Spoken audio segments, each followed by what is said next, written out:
Rusky's Crypto Cave here. I got a webcam set up finally and giving it a whirl, see how this works out. It's going to be a quick video today. Thanks to Oval Bortech for putting this out.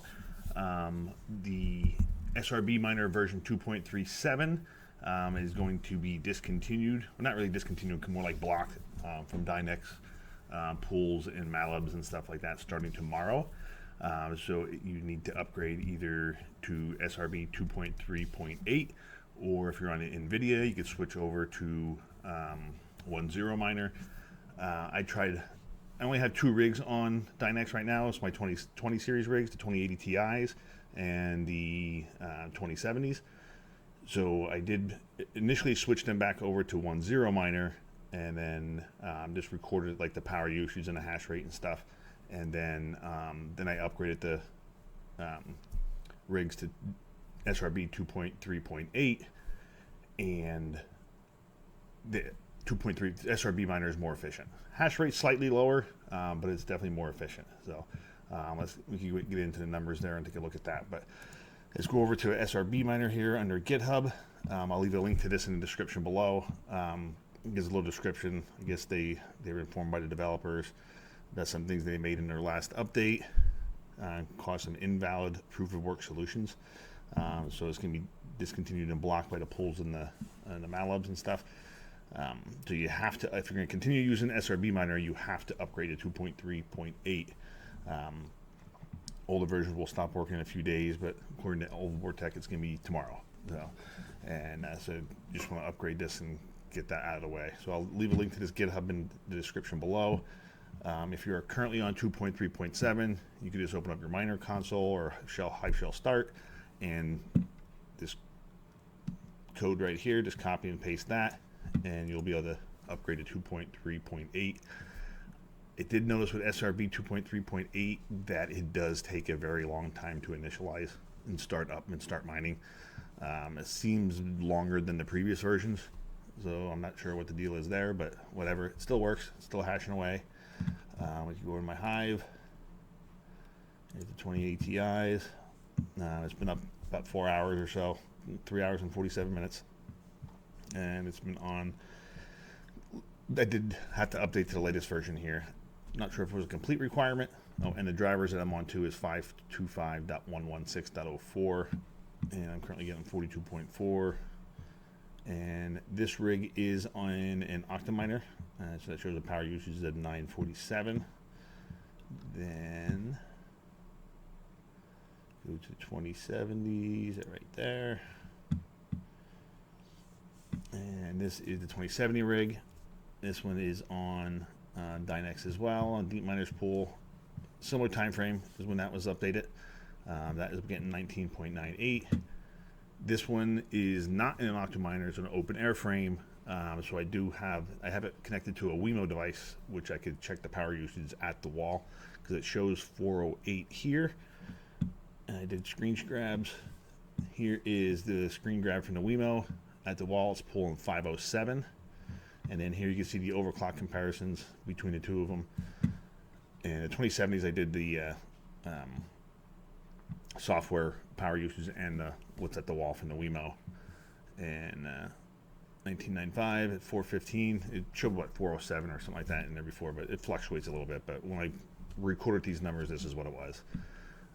The 0.03 in hash rate and a couple watts there is not going to make a huge difference, so it'll get you in the ballpark.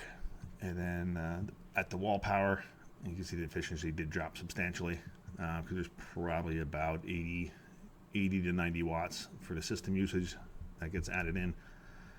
And then previously on 1.0 miner, or the 1.0 miner current version, I don't even know if it's the current version, there might be a newer one, but the version I was using was as 1.2.5. There's the overclocks. I was getting 23.08. Power usage was 529. That was software power usage too, so that was probably, if you add that another 80-90 watts to that efficiency is even worse. So these are really the two numbers to compare for efficiencies if you want to compare them between 1.0 miner and SRB 2.3.8. 2080 Ti's, these are in the Octaminer in the shed. Same thing. So this is more accurate at the wall power usage since they're in the octaminers, and then same thing here. So the hash rate dropped by about 2.5 kilohash, but the power usage dropped 249. So that's a actually good increase in efficiency in comparison to 1.0 miner. So it's much better. So what else we got going on here? We already looked at this. Like I said, I'll leave the link to that in the description below. I'll also do a quick update and some inode stuff. May have to. Oh yeah, maybe that's not going to work. Hold on. I'm going to refresh that. I'm looking all the way up because I have 4 monitors. So let's get that a refresh. Yeah, I'm going to have to log in. So, you see my login info? So log in here, drag this back down.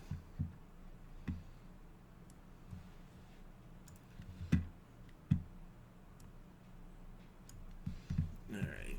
So I'm up to 235,000 on the Oxa in inodes. Hit a few more blocks solo mining, and then I did a Team Silver package on NiceHash Easy Mining, and the team hit a BCH block. So the funds I received from that, I just sent to Trade Ogre, and then sold from Bitcoin Cash to Bitcoin to the Oxa. Like 4,900 in the Oxa from that. Send it to my wallet, and then from the wallet, send it back to inodes. So I'm up to 235. I think 227 of that is my deposits. The rest is earnings. So on a daily, just about $2 a day we're looking at. So can't complain. Not too shabby. As far as solo mining the Oxa, yeah, currently at 170%. Had some tough blocks here lately. Last couple blocks were a little rough. So the average luck is approaching 90% right now since I've been solo mining. So I'm still doing better than if I was pool mining, but it's gradually starting to even out, which is to be expected. So, and my guess is I'll probably just keep on solo mining. If it starts getting really bad, then I'll switch to pool mining. But it's still working. I'm still technically ahead of the game if you want to look at that, because the average luck is, like I said, under 100%. So we're good there. Then let's see, KS zeros, 24-hour hash rate 154, 155, just about 156. Still no invalid shares on either one of them. So that is freaking amazing. You would think with the higher hash rate you might actually pick up some invalid. So in the miner there's no invalid shares. Let's see if we can log into these guys. 192.168.50. Using my phone to look up the IPs. So I have an ASUS router. So I have the app on my phone and I can get the IP addresses from them. And it's coming in handy. It's actually, ASUS router's been pretty nice. I actually had some issues. Something was acting up with Xfinity Internet, and from the app I was able to reboot the modem from the app, and I was able to reboot the router right from my phone, and it fixed whatever the issues were, and everything started mining again. That 19 is the one.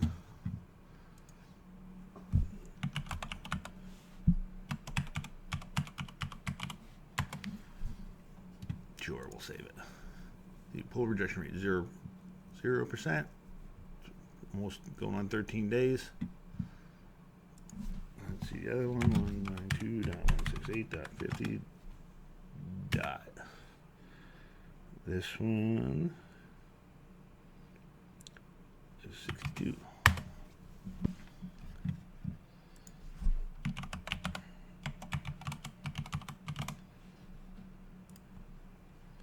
And let's say that one. And then 0% rejected rate there as well for 13 days and some change, going on 14. So that's pretty cool. Do like that, because the less rejected shares, the more money you make. Still solo mining a lithium as well. Probably going to be switching maybe some of these over to probably the 37 Ti's will be the first rig I switch to Dynex. But basically, total pay has been 1,800 of lithium. Once they get to 2,000 of lithium is when I'm gonna switch off mining a lithium.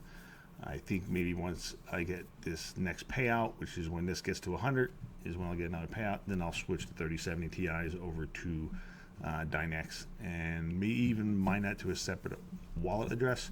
And then as soon as I get a payout from that address, send that to TradeOgre, sell it, and swap it into Neoxa. Because I do want to get that Neoxa node up and running. I'm even considering, I've been sitting on 23 Monero for the longest time. I'm thinking about selling like 3 of them and then sending that to TradeOgre as well and swapping that over to Neoxa. I think I calculated that would give me about 160,000-ish more Neoxa to get me much closer to halfway.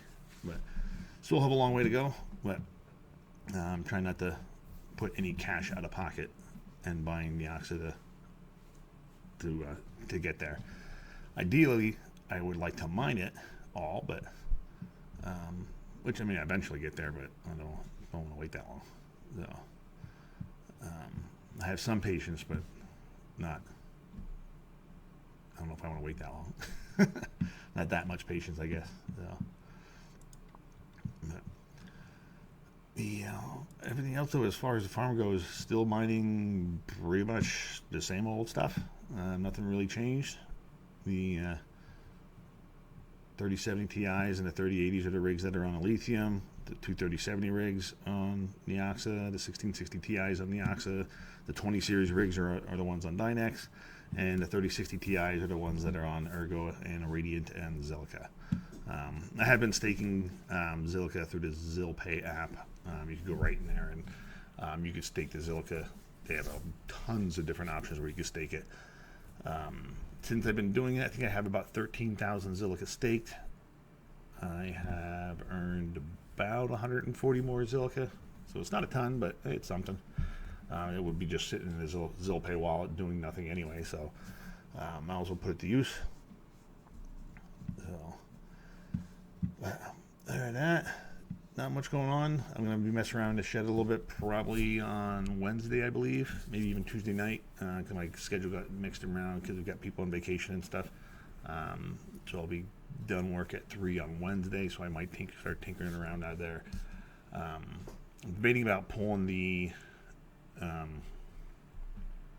what the hell is that kit called off the S19? Fruit and Associates. Thinking about pulling that Fruit and Associates kit off and putting the stock fans back on. Not sure yet, but that's one of the things I was thinking about doing. Just have a feeling they need some heat in there to keep the temps up. And with these efficient algorithms, they don't really produce a ton of heat. So, like Neoxa, yeah, it does produce some heat, definitely, but I want to see how the temps go because it was in the 40s the other night and the shed temps were like in the low 60s. So like, oh, it's getting a little chilly in there. So rigs were happy. I mean, it's nice. The power usage is down. You can even see Hive OS, that's under the 10 kilowatts per day. Cause that was mid 10 range, I would say, before. To like 10,500 kilowatts, just for the GPU stuff and CPU stuff anyway. Well, the CPUs, there's no power accounted for, and I don't have any. There are actually 2 of them are in my living room, basically right over that way. So I don't even have Wemos on them, just because I'm gonna guess they probably use 100 watts, roughly. And I actually haven't even been writing off the power usage for those, but if I ever move them out to the shed, then I'll add them into the power write-off. But for now, they're not. So I think that's about it for today. And then we'll see what I do on Wednesday, Tuesday to Wednesday, mess around out in the shed, see what I'm gonna figure out there.